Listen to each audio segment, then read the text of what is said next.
이야기를 사랑하는 여러분, 안녕하세요. 따뜻한 이야기 코너에 오신 것을 환영합니다. 이곳은 진심을 담아 이야기를 들려드리는 공간입니다. 편안한 마음으로 감동과 반전이 가득한 특별한 이야기를 즐겨주세요. 준비되셨다면 좋아요를 눌러주시고 알림 설정도 켜신 뒤 지금부터 이야기를 시작하겠습니다. 강원도 깊은 상골에 동지 섰달 바람은 그저 바람이 아니었으니 그것은 마치 수천 개의 날카로운 칼날이 되어 헐벗은 살갗을 무자비하게 파고드는 형벌과도 같았다. 그 매서운 눈보라 속에서 자그마한 그림자 하나가 휘청거리며 산비탈을 오르고 있었는데 입에서 뿜어져 나온 하얀 입김은 허공에 흩어지기도 전에 꽁꽁 얼어붙을 지경이었다. 그 아이는 돌석이라 불리는 12살배기 고아로 거친 삼벗 한 벌로는 뼈마디까지 스며드는 한기를 막아낼 재간이 없어 연신 몸을 웅크리며 발을 옮겼다. 발에 신은 집신은 이미 달코해져 차가운 눈물이 질척하게 배어들었고 걸음을 뗄 때마다 마치 다궈진 쇠꼬챙 위를 걷는 듯한 고통이 발바닥을 찔러댔으나 아이는 멈출 수가 없었다. 돌석이는 본래 호랑이가 활동한다는 인시에 태어났다고 했다. 옛 어른들 말씀에 인시에 난 사내 아이는 기상이 호랑이처럼 맹렬하고 위험이 있다 하였으나 돌석이의 팔자는 상운 나그네 은커녕 길게 버려진 똥개만도 못한 처지였다. 역병이 마을을 휩쓸고 지나간 뒤 부모를 모두 여의고 이리저리 떠밀리다 결국 이 첩첩산 중 외딴 집에 사는 먼 친척 아저씨 댁에 얹혀 살게 되었으니 말이다. 허나 그 집에서 돌석이는 조카가 아니라 눈엣 가시였고 밥만 축내는 식충기였으며 집안에 우환이 생길 때마다 불려나와 욕바디가 되는 천덕꾸러기였다. 오늘 아침에도 아저씨는 동이 트기도 전부터 돌석이를 발길질로 깨워 산으로 내몰며 산짐승 한 마리라도 잡아오지 못하면 부뚜막 근처엔 얼씬도 하지 말라 엄포를 놓았던 것이다. 돌석이는 서쪽 산비탈을 따라 놓아둔 5개의 덫을 모조리 훑었으나 덫은 모두 허망하게 비어 있었고 개 중에는 바람에 날려온 낙엽만이 덩그러니 놓여 아이를 비웃는 듯했다. 뱃속에서는 꼬르륵 소리가 천둥처럼 울려대고 허기는 뼈를 깎는 추위보다 더 독하게 창자를 쥐어짰다. 아저씨네 아들이 아침상에서 김이 모락모락 나는 하얀 쌀밥을 먹던 모습과 문틈으로 새어나오던 구수한 된장국 냄새가 떠올라 돌석이는 마른 침을 삼키며 쓰린 속을 달래야 했다. 이제 남은 것은 거북이 모양을 한 커다란 바위 뒤편에 숨겨둔 마지막 덫뿐이었는데 돌석이는 제발 눈먼 꿩이나 하다못해 다람쥐 한 마리라도 걸려있기를 천지신명께 빌고 또 빌며 무거운 발걸음을 옮겼다. 그런데 거북바위 뒤로 돌아선 돌석이의 눈이 휘둥그레졌으니 그곳에는 꿩도 다람쥐도 아닌 이제껏 본 적 없는 거대한 흰 뭉치가 덫에 걸려 있는 것이 아닌가. 그것은 눈 덮인 산에서도 유독 눈부시게 하얀 털을 가진 덩치 큰 산토끼였는데 여느 짐승처럼 덫에 걸려 발버둥 치거나 공포에 질려 떨고 있는 기색이 전혀 없었다. 놈은 앞발을 딱 포개고 점잖게 엎드린 채 시뻘건 눈을 부라리며 돌석이를 쏘아보고 있었는데 그 눈빛은 살려달라 애원하는 짐승의 것이 아니라 마치 아랫사람을 꾸짖는 양반네의 거만한 눈초리였다. 돌석이는 짐승의 숨통을 끊으려 손에 쥐었던 날카로운 돌멩이를 고쳐주고 다가갔으나 가까이서 본 토끼의 모습에 흠칫 놀라 걸음을 멈추고 말았다. 녀석의 왼쪽 귀가 댕강 잘려나가 흉한 자국만 남아있었기 때문인데 그 탓에 놈의 얼굴은 묘하게 비틀려 보였고 실룩거리는 콧구멍은 마치 돌석이에게서 나는 냄새가 역겹다는 듯 연신 킁킁대고 있었다.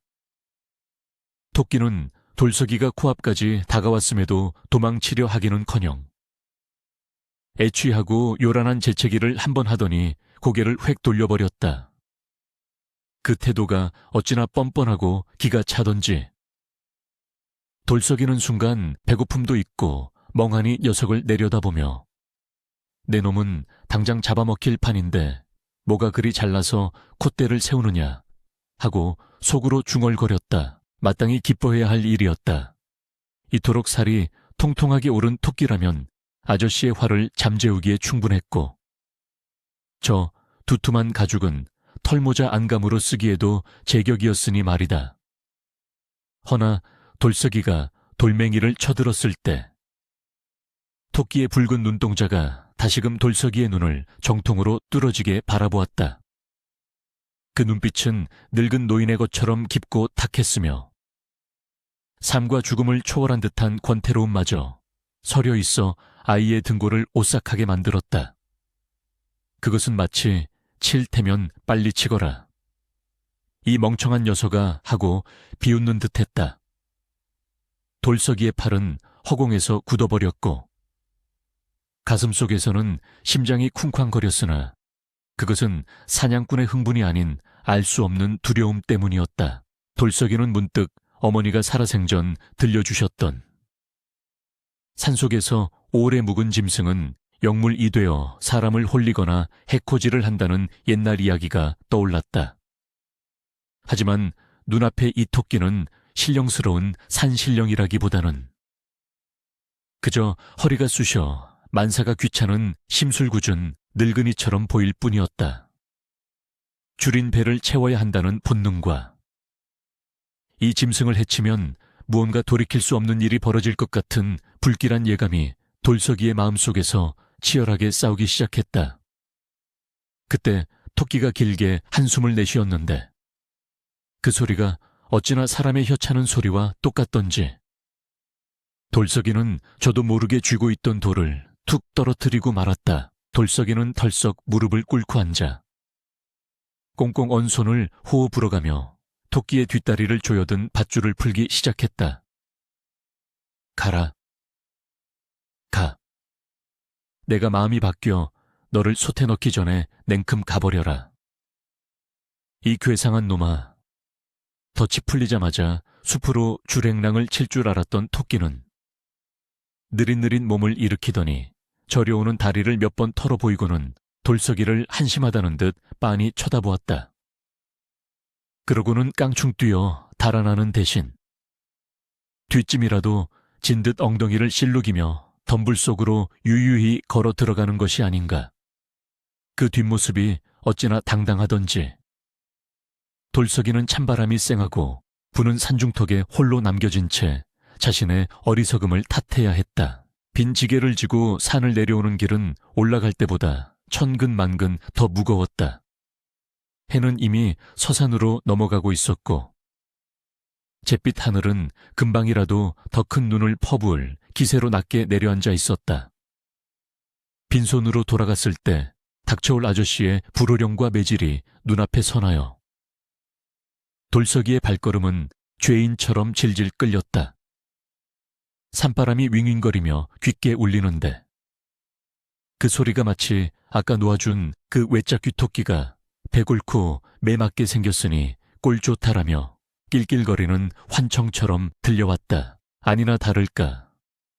삐걱거리는 살인문을 들어서자마자 술에 거나하게 취한 아저씨의 고함소리가 마당을 울렸다. 돌석이의 빈 지게를 본 순간 아저씨의 얼굴은 불그락푸르락해지더니 다짜고짜 마당 구석에 세워둔 지게 작대기를 집어들었다. 돌석이는 도망치지도 빌지도 않은 채 마당 한복판에 웅크리고 앉아 쏟아지는 매질을 온몸으로 받아냈다. 작대기가 등짝과 엉덩이에 쩍쩍 달라붙을 때마다 비명조차 지르지 못하고 입술만 깨물었는데 살점이 터지고 피가 배어나오는 고통 속에서도 아이는 이상하리만치 차분했다.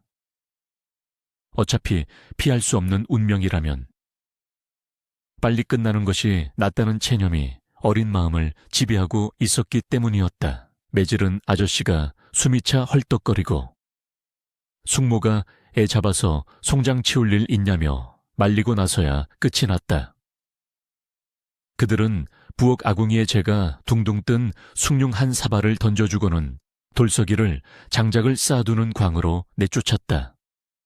칠흑 같은 어둠이 깔린 광 안은 밖이나 다름없이 추웠고, 돌석이는 지푸라기 더미 속에 파고들어 욱신거리는 몸을 웅크렸다. 배고픔을 달래려 식어 빠진 숭늉을 단숨에 들이켰지만 허기는 가시지 않았고 서러움만 목구멍까지 차올랐다. 쥐들이 천장보 위를 달리는 소리와 문풍지가 파르르 떠는 소리만이 유일한 벗인 긴 밤. 돌석이는 소리 죽여 울다가 지쳐 잠이 들었다. 얼마나 잤을까. 비몽사몽간에 누군가 자신을 지켜보고 있다는 느낌에 돌석이는 퍼뜩 눈을 떴다. 캄캄한 어둠 속 천장 가까이 뚫린 작은 통기 구멍에서 시뻘건 불덩이 2개가 이글거리며 자신을 내려다보고 있었다. 귀신인가 싶어 숨이 턱 막혔으나 자세히 보니 그것은 도깨비불이 아니라 오늘 산에서 만난 그놈. 외짝귀 토끼의 눈이었다. 녀석은 그 높은 벽 위에서 돌석이를 빤히 내려다보다가 마치 제 집 안방인 양 가볍게 바닥으로 뛰어내렸다. 툭 하는 소리와 함께 놈은 돌석이가 누운 지푸라기 덤이 위로 성큼성큼 다가왔다. 돌석이는 공포와 호기심에 얼어붙어 꼼짝도 할 수 없었다. 이 짐승이 산 넘고 물 건너 기어이 여기까지 쫓아온 이유가 무엇이란 말인가. 토끼는 돌석이의 주변을 한 바퀴 빙 돌더니 혀를 끌끌 차는 듯한 기묘한 소리를 내고는 앞발로 지푸라기를 툭툭 쳐서 자리를 골랐다. 그러고는 뻔뻔하게도 돌석이의 옆구리에 털북숭이 등짝을 들이대고 벌러덩 눕는 것이 아닌가. 돌석이가 흠칫 놀라 몸을 물리려 하자 놈은 귀찮다는 듯 콧김을 뿜으며 더 바짝 몸을 붙여왔다. 차가운 광바닥에서 오들오들 떨던 돌석이에게 토끼의 두툼한 털가죽에서 전해오는 옹이는 거부할 수 없는 유혹이었다. 그것은 묘하고도 어색한 동침이었다.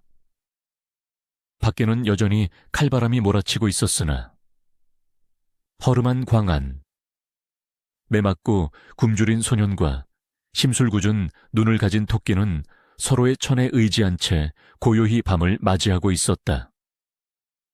이것이 훗날 돌석이의 운명을 송두리째 바꿔놓을 기이한 인연의 시작임을 그때는 짐작조차 하지 못한 채 말이다. 오늘 들려드릴 이야기는 순수한 창작물로 오직 오락과 감상을 위한 내용이며 실제 인물이나 사건과는 전혀 관련이 없음을 알려드립니다. 다음 날 아침 찢어진 문틈으로 스며든 희끄무레한 새벽빛이 돌석이의 눈꺼풀을 간지럽혔을 때 그는 잠시 동안 지난밤의 일이 모진 매질 끝에 찾아온 객구 미련이 생각했다. 욱신거리는 등짝을 펴며 기지개를 켜려던 찰나 옆구리에 묵직하고 따스한 덩어리가 닿아있는 것이 느껴져 쏘스라치게 놀라 몸을 일으켰다. 꿈이 아니었다. 그 외짝귀 토끼는 간밤에 도망치기는커녕 돌석이가 깔고 덮어야 할 집단 중에서도 가장 보드랍고 건조한 알짜배기를 골라 떡하니 자리를 차지하고는 늘어지게 잠을 자고 있었다. 녀석은 다리를 쩍 벌리고 배를 드러낸 채 코까지 골고 있었는데 그 모습이 산짐승이라기보다는 마치 아랫목을 차지한 늙은 시골 영감의 자태와 다를 바가 없었다. 돌석이가 어이없다는 듯 녀석의 배를 쿡 찌르자 토끼는 귀찮다는 듯 뒷발질을 휙 날려 돌석이의 손을 쳐내고는 부스스 눈을 떴다. 충혈된 붉은 눈이 돌석이를 아래 위로 훑더니 마치 물 한 사발도 안 떠오고 못하느냐라고 호통을 치는 듯 콧김을 씩 뿜었다. 돌석이는 기가 차서 헛웃음이 나왔다. 제 목숨을 살려준 은인에게 고마워하기는커녕 이 무슨 행패란 말인가. 야, 이 짐승아, 날이 밝았으니 썩 나가거라. 숙모 눈에 띄면 너는 당장 솥뚜껑 안으로 들어가는 신세가 될 게다. 돌석이가 겁을 주며 문 쪽을 가리켰지만 토끼는 콧방귀를 뀌며 들은 척도 하지 않았다. 오히려 춥다는 듯 몸을 부르르 떨더니 돌석이의 해진 옷자락을 끌어당겨 이불처럼 덮는 신용까지 했다. 이때 밖에서 숙모의 날카로운 고함 소리가 들려왔다. 돌석이 이놈 해가 중천인데 아직도 처박혀 자빠져 있느냐. 돌석이는 화들짝 놀라 토끼를 집더미 깊숙이 밀어넣고 낡은 거적을 덮어 위장을 했다. 꼼짝 말고 있어. 들키면 둘 다 죽는 거야. 신신당부를 하고 불이 나게 광을 뛰쳐나간 돌석이는 하루 종일 마당을 쓸고 장작을 패고 쇠죽을 쑤느라 눈코 뜰 새가 없었다. 뼈 빠지게 일하면서도 마음은 온통 광 속에 숨겨둔 그 건방진 토끼에게 가 있었다. 혹여 녀석이 답답하다고 기어나와 마당을 활보하다가 아저씨네 개한테 물리기라도 하면 어쩌나.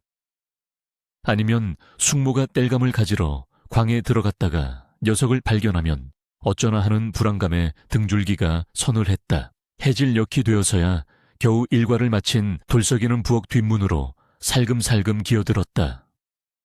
숙모가 먹다 남긴 찬밥 덩어리와 김치 쪼가리가 담긴 개밥 그릇 같은 저녁상을 받아들고는 주위를 살피며 광으로 돌아왔다. 거적을 들추자 토끼는 기다렸다는 듯 고개를 쑥 내밀었는데 하루 종일 갇혀 있었음에도 불구하고 녀석의 표정은 지루함보다는 짜증으로 가득 차 있었다. 돌석이는 제 밥그릇을 내려놓으며 퉁명스럽게 말했다. 자, 먹어라. 너 주려고 밥알 몇 개 남겨왔다. 굶주린 산짐승이라면 밥풀 하나라도 감지덕지하며 달려들 줄 알았건만. 녀석은 밥그릇에 코를 대고 킁킁거리더니 고개를 획 돌려버렸다. 마치 이따위 개밥을 나더러 먹으라는 개냐라고 말하는 듯한 경멸 어린 몸짓이었다. 이게 배가 불렀구나. 나도 못 먹어서 환장하는 쌀밥을 마다해 돌석이가 울컥하여 소리치자 토끼는 앞발을 들어 광의 천장 쪽, 정확히는 부엌 처마 밑에 매달려 있는 무청 시래기와 말린 무가리를 가리켰다. 사람 말은 한마디도 하지 않았지만 돌석이의 귓게는 녀석의 깐깐한 목소리가 환청처럼 웅궁거렸다. 저런 질척한 밥 말고 바짝 마르고 꼬들꼬들한 무가리를 대령해라. 이 멍청아. 돌석이는 자신의 귀를 의심했다. 이 토끼가 지금 반찬 투정을 하는 것인가? 그것도 모자라 위험천만하게 부엌 첨에 매달린 식량을 훔쳐오라고 시키는 것인가? 하지만 토끼는 요지부동이었다. 놈은 배를 골고 있는 주제에 돌석이가 가져온 밥은 거들떠보지도 않고 오로지 처마 밑에 무말랭이만 뚫어져라 쳐다보며 시위를 했다. 돌석이는 한숨을 푹 쉬었다. 저 고집불통을 굶겨 죽일 수는 없었다. 결국 돌석이는 모두가 잠든 깊은 밤 도둑고양이처럼 살금살금 부엌 처마 밑으로 다가가 까치팔을 들었다. 심장이 조마조마하게 뛰었다. 만약 숙모에게 들켰다간 이번엔 정말 다리 몽둥이가 부러질지도 모를 일이었다. 손을 뻗어 꾸덕꾸덕하게 잘 마른 무가리 몇 줄기를 낚아채 품에 넣는 순간 등 뒤에서 부엉이가 우는 소리에 기절초풍할 뻔했으나 다행히 들키지 않고 광으로 돌아올 수 있었다. 훔쳐온 무가리를 던져주자 그제야 토끼의 표정이 조금 풀렸다. 녀석은 앞발로 무가리를 야무지게 잡고는 오독오독 씹어먹기 시작했다. 건조하고 딱딱한 무가 녀석의 튼튼한 앞니에 의해 부서지는 소리가 좁은 광 안에 경쾌하게 울려 퍼졌다. 돌석이는 그 옆에 쭈그리고 앉아 남은 찬밥을 입에 쑤셔 넣으며 상전 모시듯 토끼의 식사를 지켜보았다.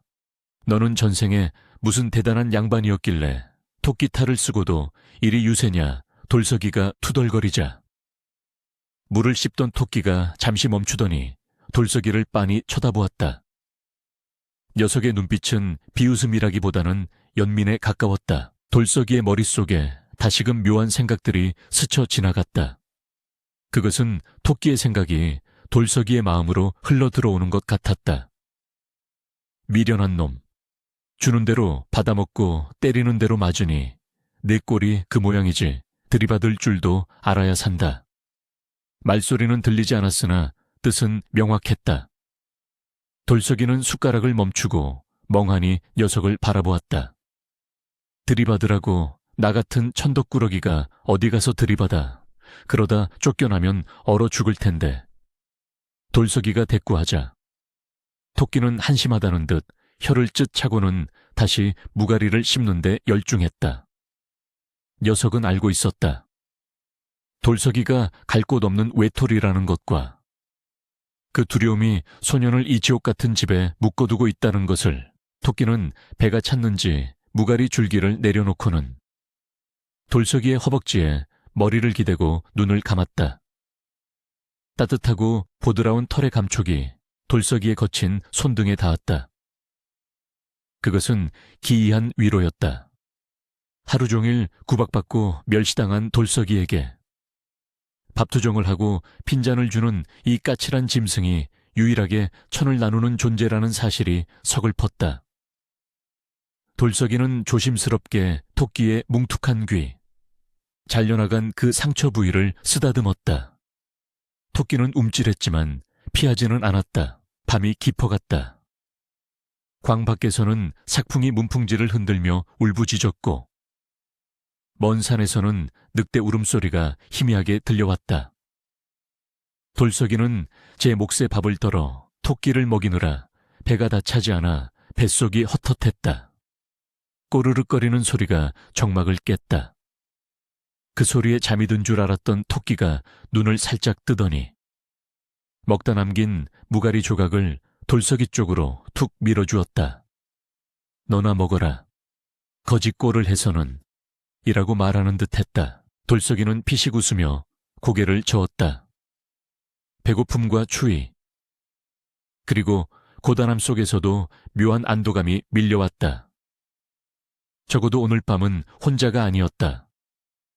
어둠 속에서 들려오는 것은 돌석이의 굶주린 뱃속 소리와 다시 잠을 청하며 입맛을 다시는 토끼의 오물거리는 소리뿐이었다.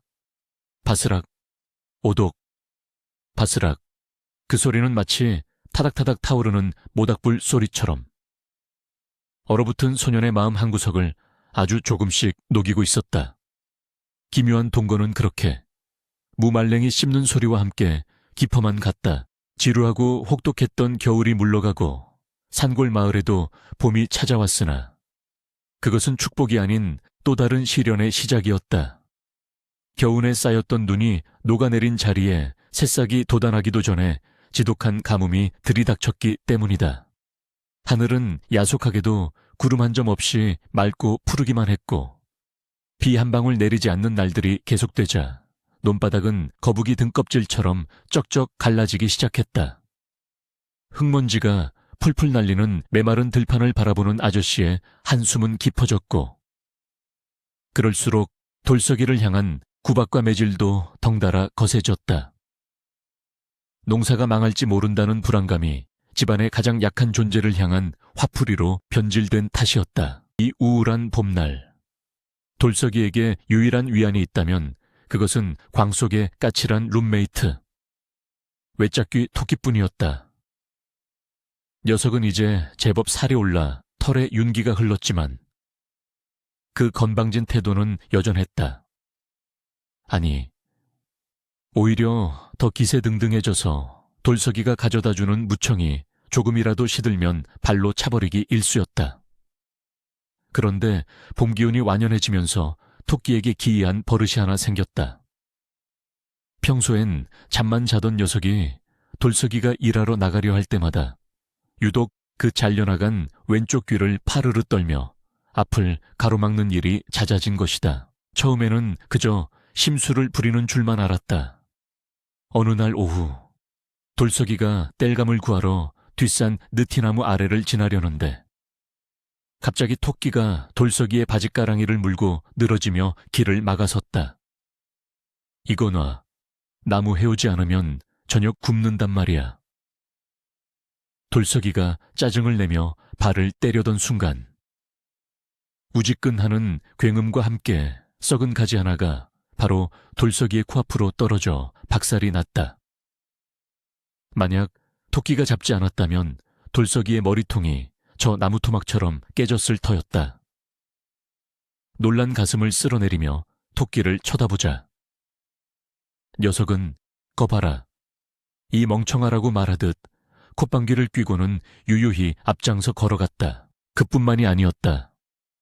내가 징검다리를 건너려 할 때 토끼가 맹렬하게 지저대듯 울어 발길을 멈추니 그 즉시 징검돌 하나가 기우뚱하며 물살에 휩쓸려 내려가기도 했다. 돌석이는 그제야 깨달았다. 이 녀석은 단순한 산짐승이 아니라 앞날의 화를 미리 감지하는 영물 이미 틀림없었다. 특히 그 흉하게 잘려나간 왼쪽 귀가 붉게 달아오르고 파르르 떨릴 때면 반드시 좋지 않은 일이 벌어졌다. 돌석이는 이제 토끼가 꼬리를 치며 길을 비켜주면 안심하고 걸었고 귀를 떨며 으르렁거리면 아무리 급한 일이라도 돌아가는 버릇이 생겼다. 그와 소년과 신묘한 토끼 사이에는 말 한마디 없이도 통하는 기이한 신뢰가 싹트고 있었다. 그러던 어느 날 저녁 아저씨가 밥상머리에서 중대 발표를 했다. 내일은 날이 밝는 대로 강둑방으로 나가야겠다. 가뭄의 물길이라도 제대로 터야지. 이러다간 모내기도 못하고 다 굶어 죽게 생겼어. 돌석이 너도 지게 지고 따라 나서라. 그날 밤 광으로 돌아온 돌석이는 잠을 이룰 수가 없었다. 평소라면 얌전히 집더미에 파묻혀 잘 시간인데 토끼가 미친 듯이 불안해하며 광 안을 뱅뱅 돌고 있었기 때문이다. 녀석은 수시로 바닥을 쿵쿵 구르며 경고음을 보냈고 돌석이의 품을 파고들었다가 다시 뛰쳐나가기를 반복했다. 달빛에 비친 녀석의 잘린 귀는 터질 듯이 붉게 충혈되어 쉴 새 없이 경련하고 있었다. 왜 그래? 내일 무슨 일이라도 생기는 거야. 돌석이가 걱정스런 목소리로 물었지만 토끼는 대답 대신 돌석이의 집신을 물어뜯어 구석으로 던져버렸다.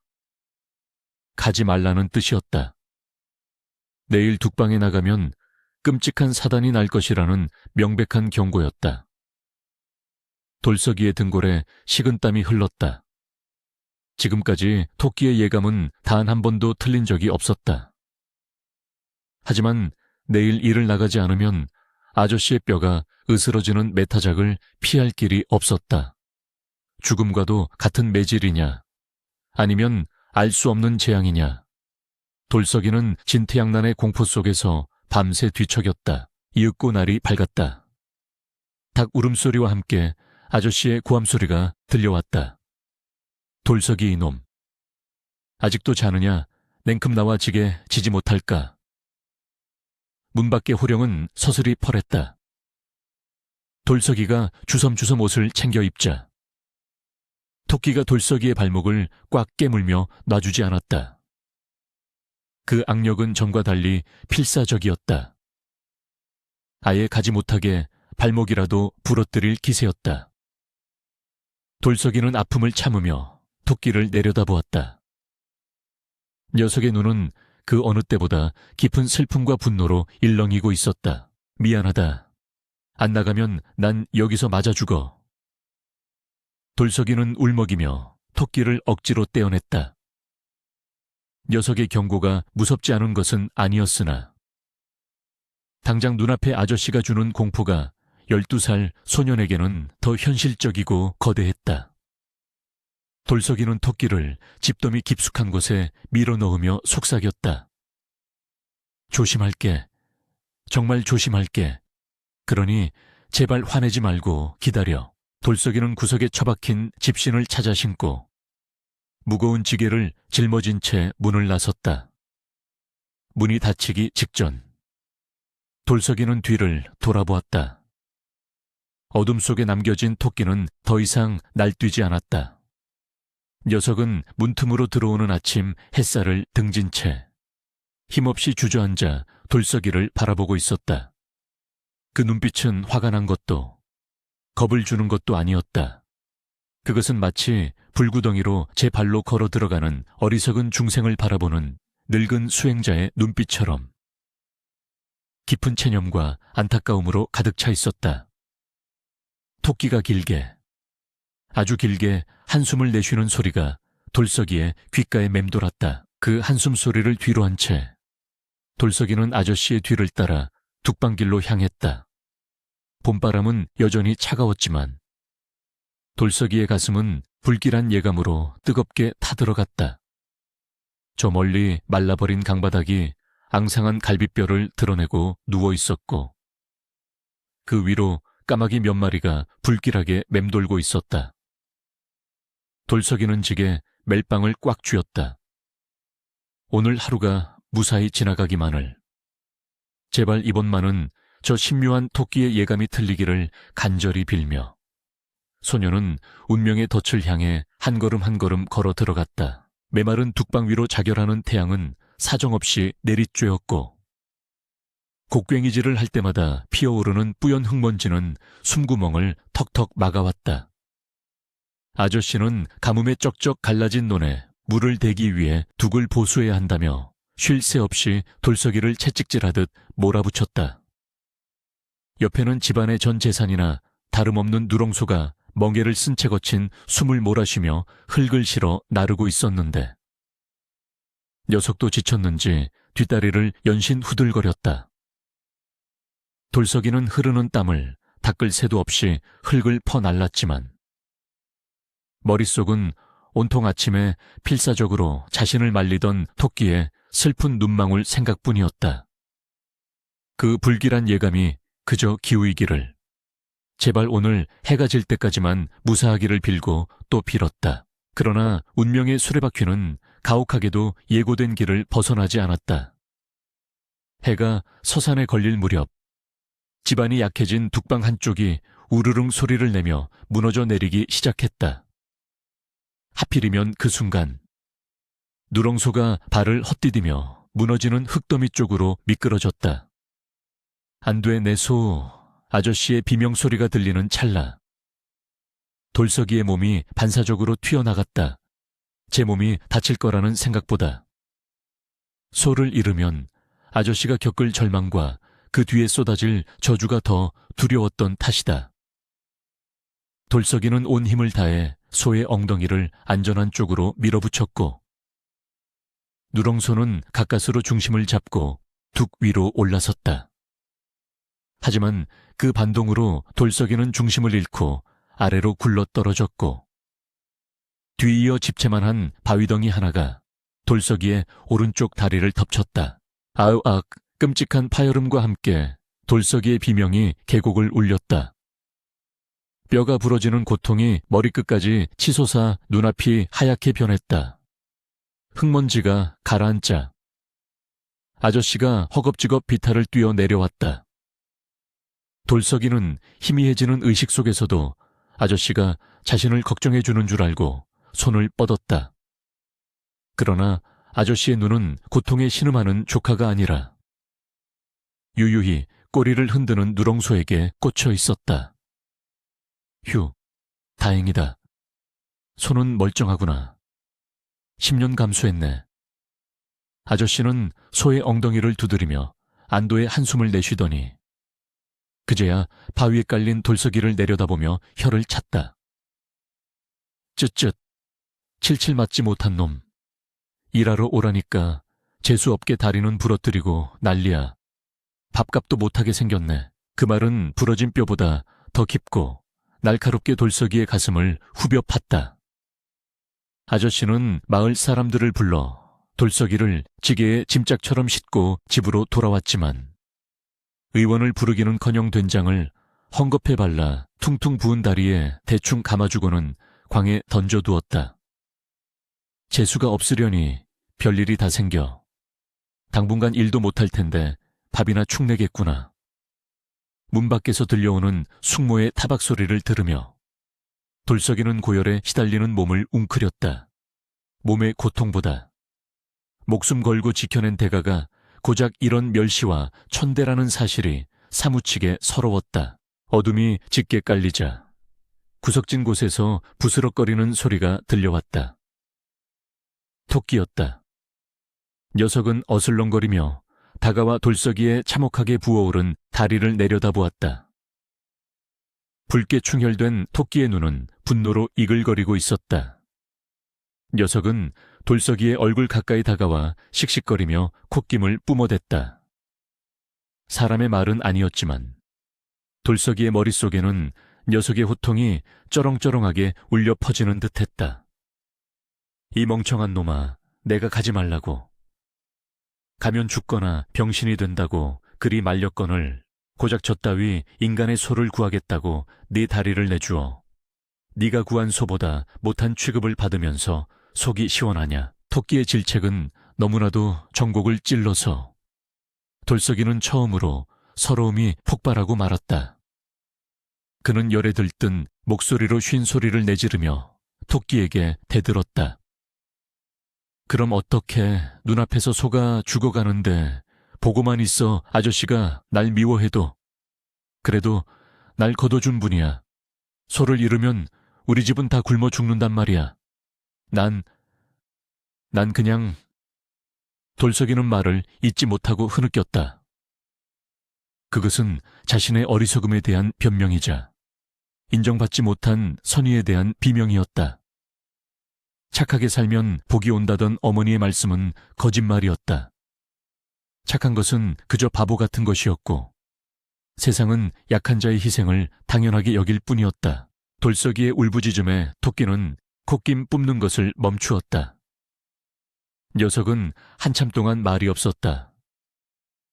분노로 떨리던 녀석의 귀가 차분하게 가라앉았고 이글거리던 눈빛은 어느새 깊은 연민과 안쓰러움으로 바뀌어 있었다.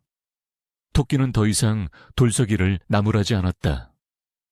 대신 절뚝거리며 다가와 퉁퉁 붓고 피멍이 든 돌석이의 다리 옆에 조용히 자리를 잡고 앉았다. 미련한 놈, 세상 천지에 너같이 답답한 놈은 처음 본다. 그래, 네가 그런 놈이니 내가 붙어있는 거겠지. 녀석의 마음이 돌석이에게 전해졌다. 토끼는 고개를 숙여 거친 혀로 돌석이의 상처 부위를 천천히 그리고 정성스럽게 핥기 시작했다.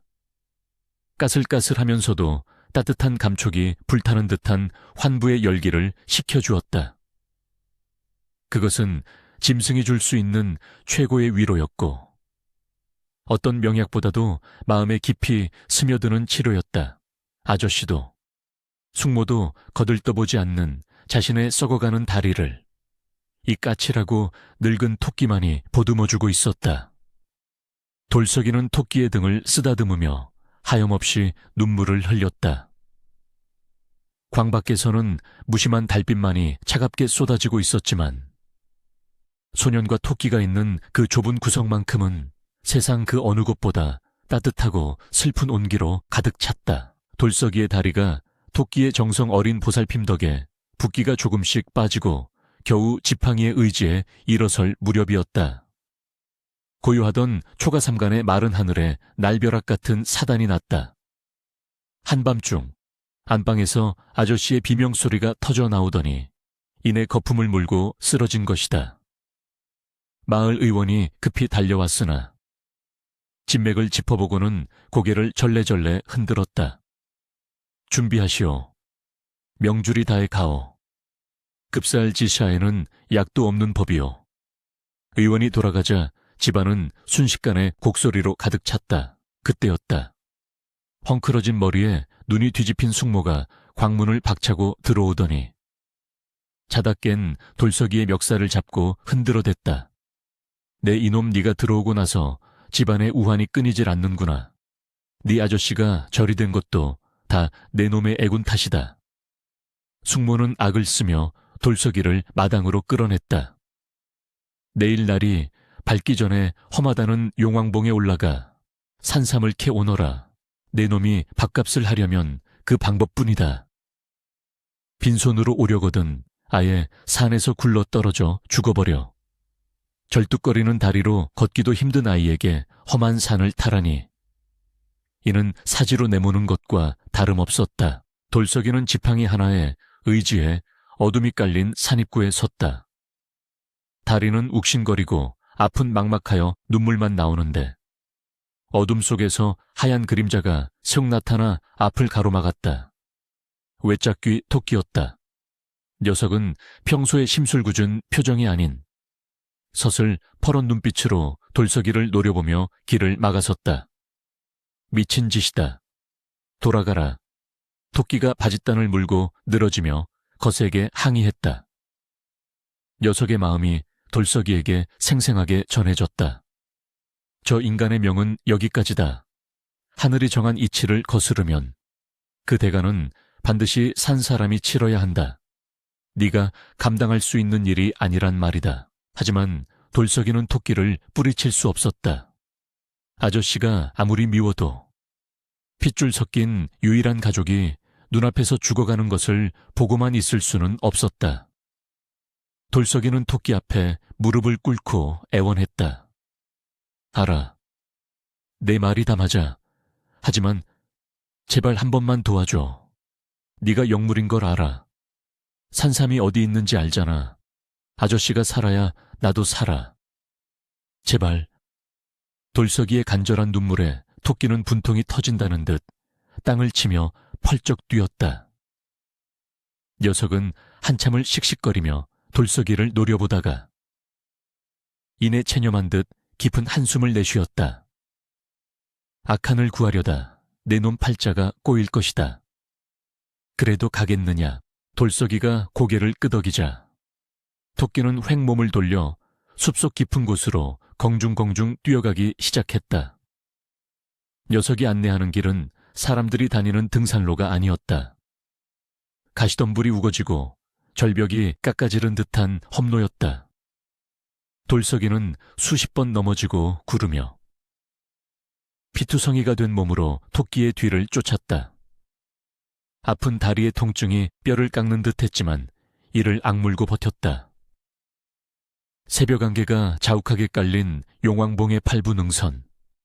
사람의 발길이 닿지 않는 깊은 골짜기에 이르렀을 때 토끼가 멈춰 섰다. 그곳에는 썩은 고목나무 아래 신비로운 기운을 내뿜으며 자라난 산삼 한 뿌리가 있었다.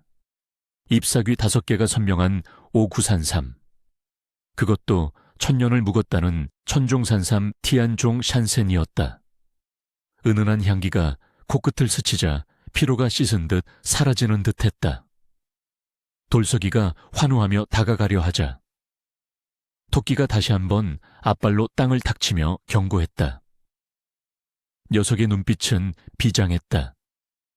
이것을 뽑는 순간 너와 저 인간의 운명은 뒤바뀐다.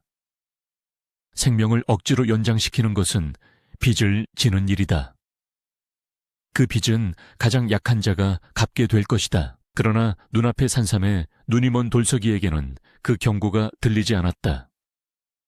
오로지 아저씨를 살리고 칭찬받을 수 있다는 희망만이 가득했다. 고마워. 정말 고마워. 이 은혜는 평생 잊지 않을게. 돌석이는 떨리는 손으로 흙을 파헤쳤다. 조심스럽게 잔뿌리 하나 상하지 않게 산삼을 들어 올리는 순간 맑았던 밤하늘에서 우르릉 쾅 하고 마른 천둥이 쳤다. 순식간에 검은 먹구름이 몰려와 달빛을 가렸고 산 전체가 요동치듯 바람이 울부짖었다. 그것은 마치 산신령이 자신의 보물을 도둑맞아 분노하는 소리 같았다. 돌석이는 산삼을 품에 안고 털썩 주저앉았다. 오싹한 공포가 등줄기를 타고 흘렀다. 고개를 들어보니 토끼는 벼랑 끝에 서서 칠흑 같은 하늘을 올려다보고 있었다. 녀석의 하얀 털이 거친 바람에 흩날렸다. 토끼는 슬픈 눈으로 돌석이를 한번 돌아보더니 고개를 떨구었다. 그것은 성공의 기쁨이 아니라 다가올 비극을 예감하는 무거운 침묵이었다. 돌석이의 손에 들린 산삼은 사람의 형상을 하고 있었는데 어둠 속에서 보니 마치 고통에 일그러진 돌석이 자신의 얼굴처럼 보였다. 천년 묵은 산삼의 약효는 실로 신묘했다. 사경을 헤매던 아저씨는 돌석이가 캐온 산삼을 다려 먹은 지 사흘 만에 자리를 털고 일어났다. 죽음의 문턱까지 갔던 사람이 언제 그랬냐는 듯 밥 한 그릇을 뚝딱 비우고 마당을 걸어 다니니 마을 사람들은 돌석이의 효성이 하늘을 감동시켰다며 칭송을 아끼지 않았다. 그러나 정작 그 기적의 수혜자인 아저씨와 숙모의 눈빛은 날이 갈수록 싸늘해져만 갔다. 은인을 향한 고마움 대신 자신들의 불행을 돌석이 탓으로 돌리려는 비겁한 마음이 고개를 든 탓이었다. 그들은 용한 무당을 불러 점을 쳤는데 무당의 입에서 나온 말은 그들의 검은 속내에 기름을 부었다. 저 아이는 기가 너무 세다. 산신의 물건을 겁도 없이 훔쳐올 정도니 그냥 두면 집안의 기운을 다 빨아먹고 결국 주인마저 잡아먹을 상이야. 그 말은 핑계에 불과했으나 탐욕스러운 부부에게는 더할 나위 없는 명분이 되었다. 게다가 아저씨는 알아누워 있던 동안 농사를 망쳐 생긴 빚을 메울 돈이 필요했다.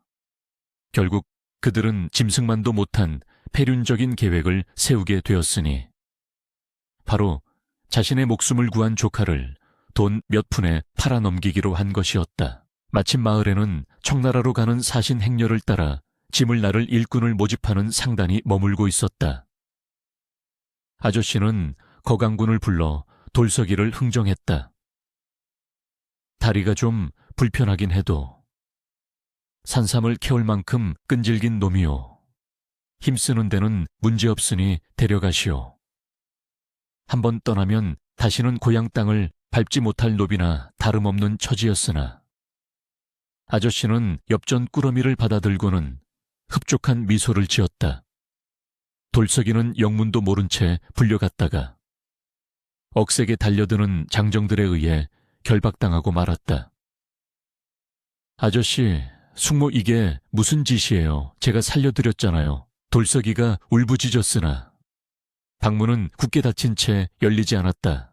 다시 차가운 광에 갇힌 신세가 된 돌석이는 절망에 빠져 통곡했다. 손발은 거친 밧줄에 묶여 있었고 내일 새벽이면 낯선 땅으로 끌려가 노예처럼 살다 죽을 운명이었다. 그제야 돌석이는 토끼의 경고가 뼈저리게 사무쳤다. 악한을 구하면 그 대가를 치르게 된다던 말은 틀린 것이 하나 없었다. 선의가 배신으로 돌아온 현실 앞에서 소년의 순박했던 마음은 산산조각이 났다. 미안해. 네 말을 들었어야 했는데 내가 바보였어. 허공을 향해 중얼거리는 돌석이의 목소리는 갈라지고 쉬어 있었다. 그때였다. 어둠 속에서 하얀 그림자가 소리 없이 다가왔다. 외짝귀 토끼였다. 녀석은 평소처럼 화를 내지도 혀를 차지도 않았다. 그저 깊고 고요한 눈으로 묶여있는 돌석이를 바라볼 뿐이었다. 토끼는 천천히 다가와 돌석이의 손목을 조여 묶은 밧줄에 입을 갖다 대었다. 사각, 사각. 날카로운 앞니로 밧줄을 깎는 소리만이 적막한 광 안을 채웠다. 한 올 한 올 밧줄이 끊어질 때마다 토끼의 거친 숨소리가 들려왔다. 그것은 질책이 아닌 마지막 남은 힘을 다해 제 짝을 구하려는 필사적인 몸짓이었다. 이윽고 밧줄이 툭 하고 끊어졌다. 자유가 된 손을 어루만지는 돌석이에게 토끼는 눈빛으로 말했다. 가자. 이제 빚은 다 갚았다. 저들과 너의 인연은 여기서 끝이다.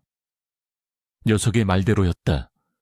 목숨을 구해준 값으로 배신을 당했으니 이제 돌석이에게 남은 혈육의 정이나 부채감 따위는 없었다. 돌석이는 눈물을 훔치고 주먹을 불끈 쥐었다. 더 이상 이곳에 미련을 둘 이유가 없었다. 새벽 안개가 자욱하게 깔린 시각, 돌석이는 토끼를 품에 안고 뒷담을 넘었다.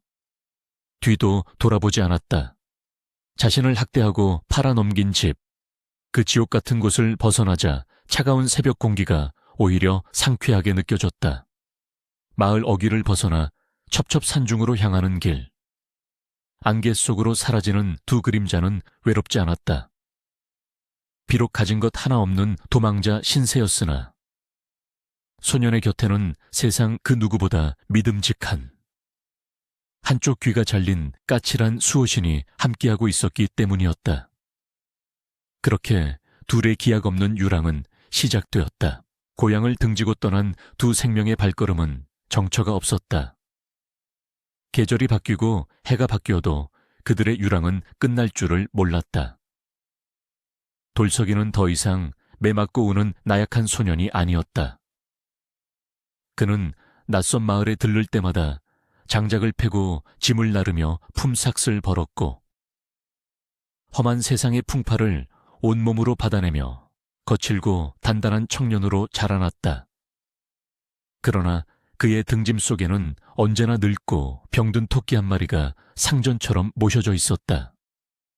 사람들은 다 큰 녀석이 토끼를 업고 다닌다며 손가락질하고 비웃었지만 돌석이에게 이 토끼는 유일한 가족이자 친구이며 삶을 지탱하는 버팀목이었다. 하지만 세월의 무게는 역물이라 불리던 토끼에게도 비껴가지 않았다. 눈부시게 하얗던 털은 윤기를 잃어 푸석해졌고 군데군데 털이 빠져 볼품없이 변해갔다. 무엇보다 그토록 기세등등하던 눈빛이 날이 갈수록 흐릿해지는 것이 돌석이의 마음을 아프게 했다. 토끼는 이제 스스로 걷는 시간보다 돌석이의 지게 위에 웅크려 조는 시간이 더 많아졌고 밤이면 마른 기침을 콜록거리며 힘겨워했다. 돌석이는 품을 팔아본 돈으로 가장 먼저 토끼가 좋아하는 무가리를 사고 산에서 귀한 약초를 캐내어 다려 먹였지만 쇠약해져가는 생명의 불꽃을 되살리기에는 역부족이었다. 어느 비바람이 몰아치던 밤, 산속에 허물어진 선앙당에서 비를 피할 때였다.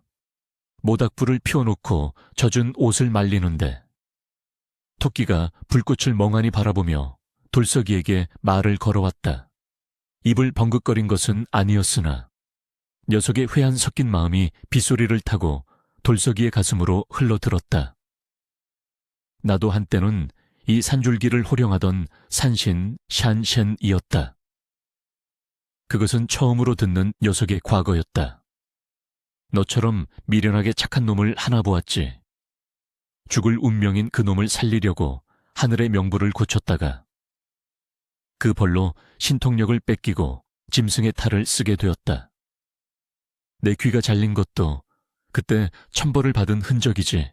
돌석이는 타닥거리는 장작불을 바라보며 먹먹한 가슴을 쓸어내렸다. 자신과 토끼는 닮아도 너무나 닮은 꼴이었다.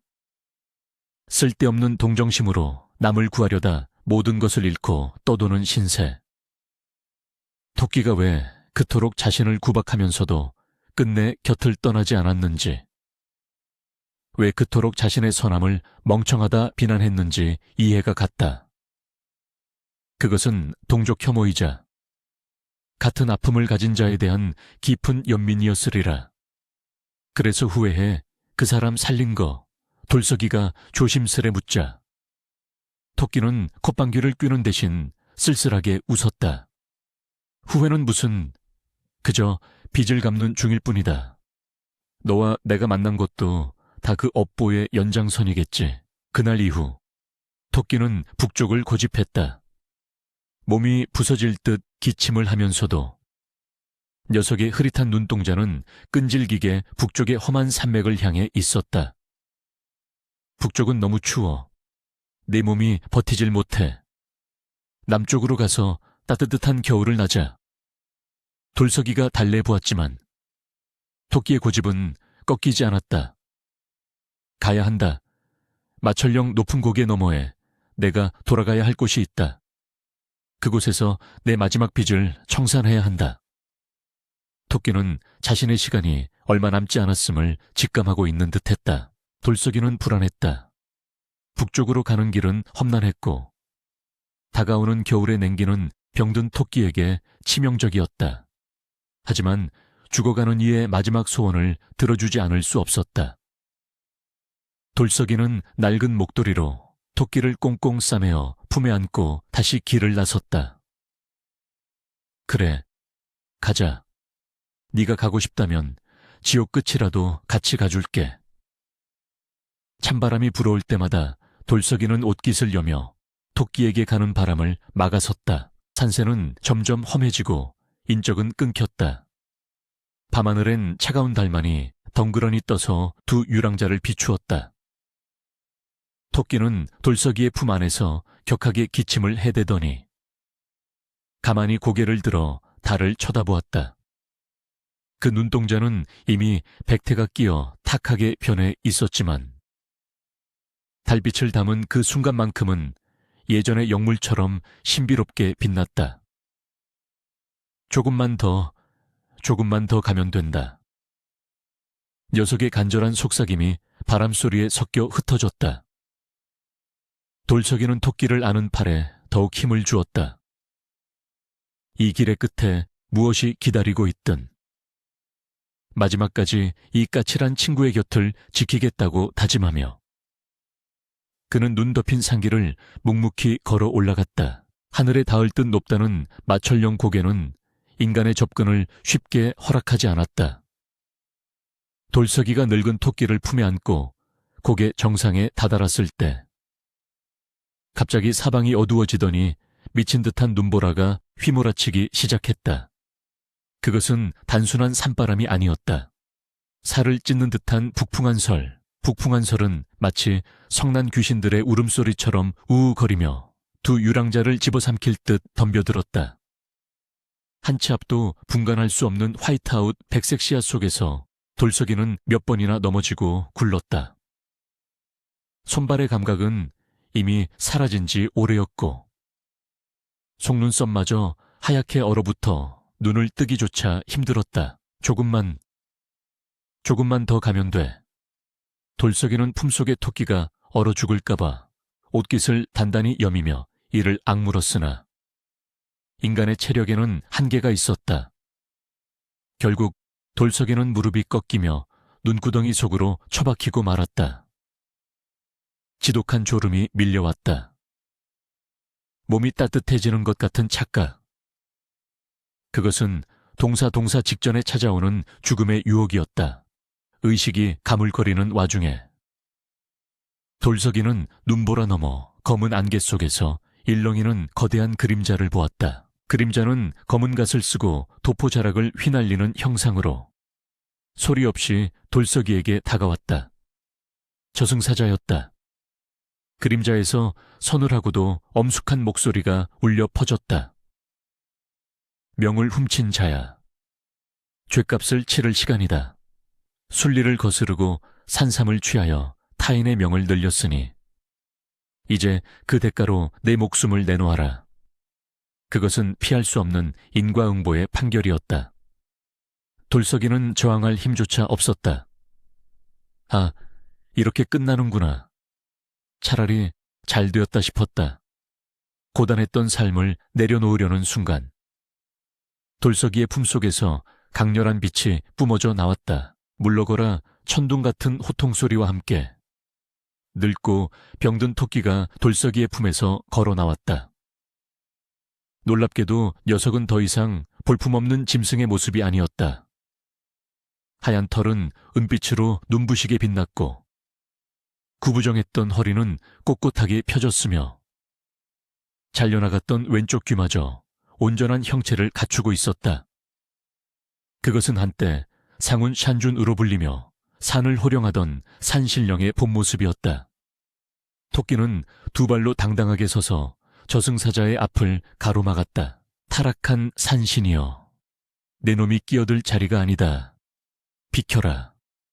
저승사자가 경고했으나 토끼는 물러서지 않았다. 토끼의 눈은 붉은색이 아닌 황금빛으로 이글거리고 있었다. 이 아이는 내 몫이다. 내가 짊어진 업보의 굴레를 함께 쓴 녀석이니 빚을 갚아도 내가 갚는다. 토끼의 목소리는 쩌렁쩌렁하게 계곡을 울렸다. 내 천년의 수행과 남은 영혼을 모두 내놓겠다. 그러니 이 아이의 명줄은 건드리지 마라. 그것은 소멸을 의미하는 거래였다. 윤회조차 하지 못하고 영원히 사라지는 길을 택하겠다는 선언이었다. 저승사자의 검은 그림자가 잠시 멈칫하더니 이내 고개를 끄덕였다. 산신의 영혼이라면 훔친 명을 대신하고도 남음이 있지. 허나 후회하지 않겠느냐. 토끼는 대답 대신 뒤를 돌아 돌서기를 내려다보았다. 황금빛으로 빛나는 녀석의 얼굴에는 더 이상 심술도 고통도 없었다. 오직 깊은 사랑과 애틋함만이 남아있었다. 녀석은 눈물 흘리는 돌서기의 뺨을 따뜻한 앞발로 어루만졌다. 돌서기의 귓가에 마지막으로 녀석의 투덜거리는 목소리가 들려왔다. 울지 마라. 촌스럽게 나는 이제 무거운 짐을 벗고 쉬러 가는 것이다. 너를 만나 내 죗값을 씻을 수 있었으니 오히려 내가 고맙구나.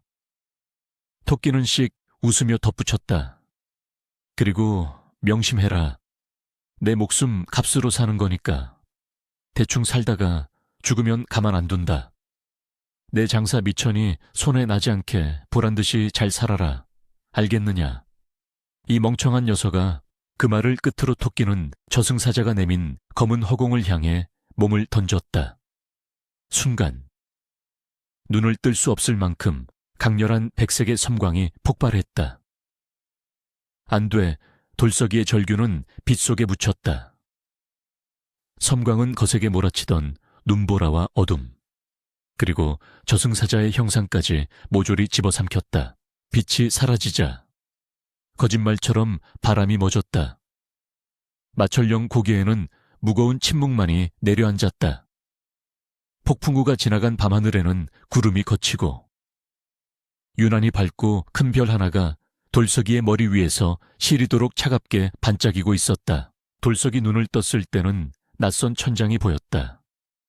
코끝에는 은은한 향내음이 감돌았고 얼어붙었던 몸은 따뜻한 온돌방 아랫목에 뉘어 있었다.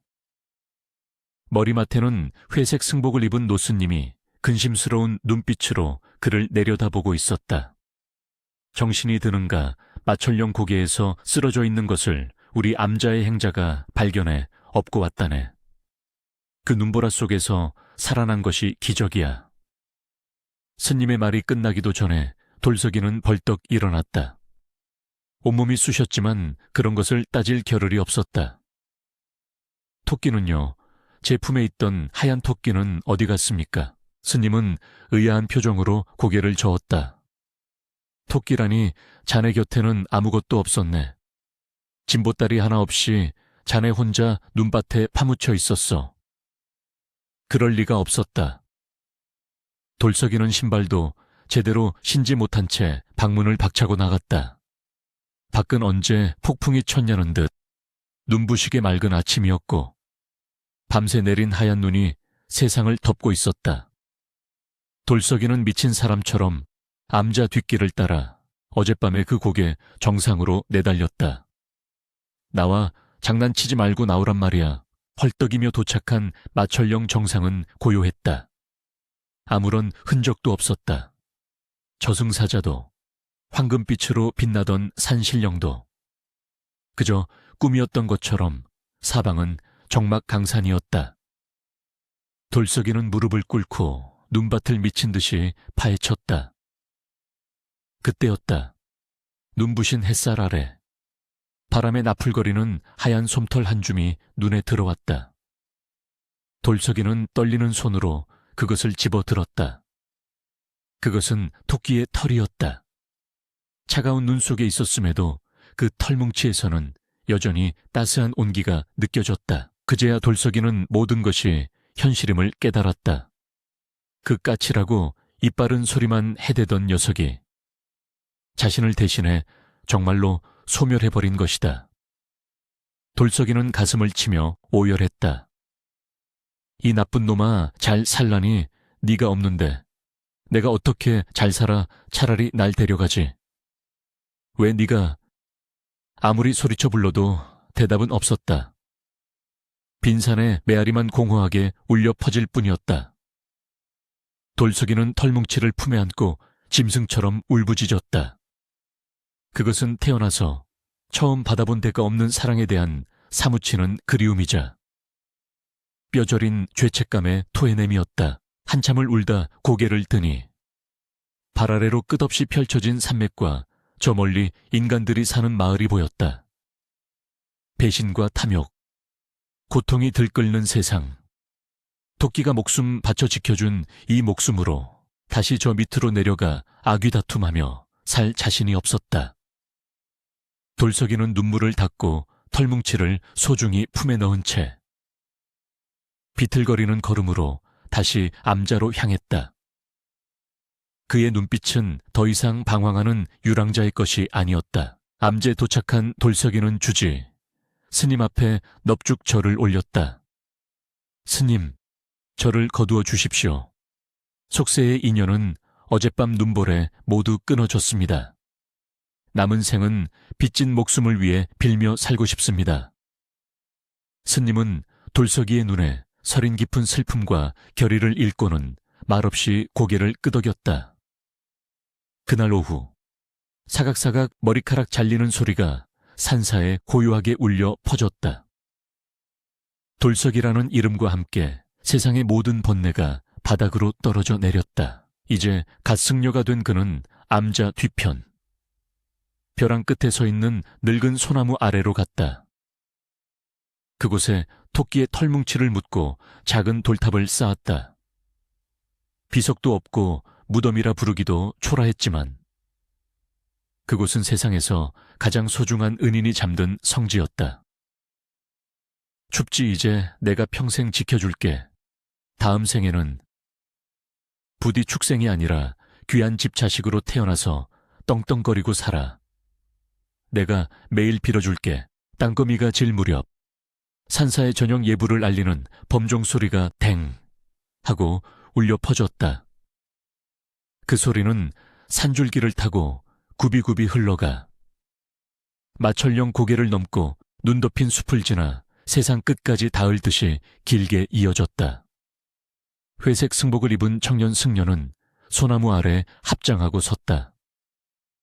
차가운 산바람이 불어와 얇은 승복 자락을 흔들었지만 그의 가슴 속에는 그 어떤 두꺼운 털옷보다 따뜻한 기억이 자리 잡고 있어 춥지 않았다. 눈물이 마른 자리에 비로소 평안이 깃들기 시작했다. 그로부터 40년이라는 긴 세월이 흘렀다.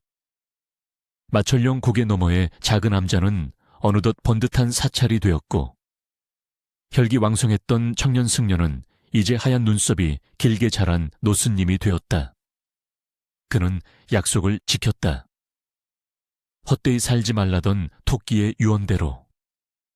그는 평생을 수행과 자비 실천에 바치며 묻 생명들의 아픔을 어루만져주는 존경받는 큰 스님이 되어 있었다. 어느 눈 내리는 겨울날, 노스님은 여느 때와 다름없이 빗자루를 들고 마당에 쌓인 눈을 쓸고 있었다. 싸락, 싸락. 빗자루 소리가 산사의 정적을 깨우며 규칙적으로 울려 퍼졌다. 그날은 동지동치라 불공을 드리러 온 신도들로 절이 붐볐다. 한 할머니의 손을 잡고 온 대여섯 살배기 꼬마 아이가 있었는데 이 녀석이 어찌나 개구쟁이인지 잠시도 가만히 있질 못하고 법당 밖을 쏘다녔다. 아이는 호기심 가득한 눈으로 이곳저곳을 기웃거리다. 스님들이 수행하는 뒤뜰, 바로 그 늙은 소나무가 있는 곳으로 아장아장 걸어 들어갔다. 노스님은 아이가 위험할까 싶어 빗자루를 놓고 조용히 그 뒤를 따랐다. 소나무 아래에 다다른 아이가 갑자기 걸음을 멈추고 쪼그리고 앉았다. 아야 했네. 아이의 혀 짧은 소리가 들려왔다. 노스님이 나무 뒤에서 가만히 지켜보니 소나무 뿌리 근처 눈구덩이에 하얀 산토끼 새끼 한 마리가 뒷다리를 다친 채 떨고 있는 것이 아닌가. 녀석은 어미를 잃었는지 털이 잔뜩 젖어 애처로워 보였다. 아이는 겁도 없이 고사리 같은 손을 뻗더니 자신의 목에 감겨있던 털목도리를 풀러 토끼의 다친 다리를 엉성하게나마 감싸주었다. 호호, 안 아프지 내가 호해줄게. 그 모습을 지켜보던 노스님의 주름진 눈가의 물기가 맺혔다. 40년 전, 춥고 배고팠던 그 겨울날의 기억이 주마등처럼 스쳐 지나갔다. 비록 자신은 처음에 잡아먹으려 했었지만 결국은 서로의 천에 기대어 생을 이어갔던 그 기묘한 인연. 아이의 순수한 자비심이 시공간을 넘어 과거의 아픔을 치유하는 듯했다. 노스님은 허허로이 미소 지었다. 녀석, 잊지 않고 또 다른 모습으로 찾아왔구나. 노스님은 아이와 토끼를 방해하지 않으려 발소리를 죽이고 부엌으로 향했다. 잠시 후 그의 손에는 김이 모락모락 나는 따뜻한 숭늉 한 사발과 잘 말려 꼬들꼬들한 무가리 무말랭이 한 줌이 들려 있었다. 그것은 평생을 가슴에 묻어두었던 그리움의 맛이자 친구에게 바치는 마지막 공양이었다. 스님은 아이가 잠시 한눈을 파는 사이 소나무 뒤편 잘 보이는 바위 위에 그릇을 살며시 내려놓았다. 그리고는 합장하고 나직이 속삭였다. 많이 먹거라. 이번 생에는 아프지 말고 부디 명대로 잘 살다 가거라. 노스님이 뒤돌아 멀어질 때였다. 뒤에서 오독, 오독하고 물을 씹는 경쾌한 소리가 들려왔다. 그 익숙하고도 그리운 소리에 노스님은 잠시 걸음을 멈추었으나 뒤돌아보지 않았다. 그저 입가에 엷은 미소를 머금은 채 뒷짐을 지고 눈 내리는 산길을 천천히 걸어 내려갈 뿐이었다. 하늘에서는 한방눈이 펑펑 쏟아져 내리고 있었다. 하얀 눈송이들은 아이와 토끼의 발자국을 그리고 노스님의 발자국을 소리 없이 덮어주었다. 모든 업보와 인연이 하얀 눈 속으로 녹아들어 세상은 다시 태초의 순백으로 돌아가고 있었다. 산사의 풍경 소리만이 은은하게 울려 퍼지며 긴 이야기의 끝을 맺었다.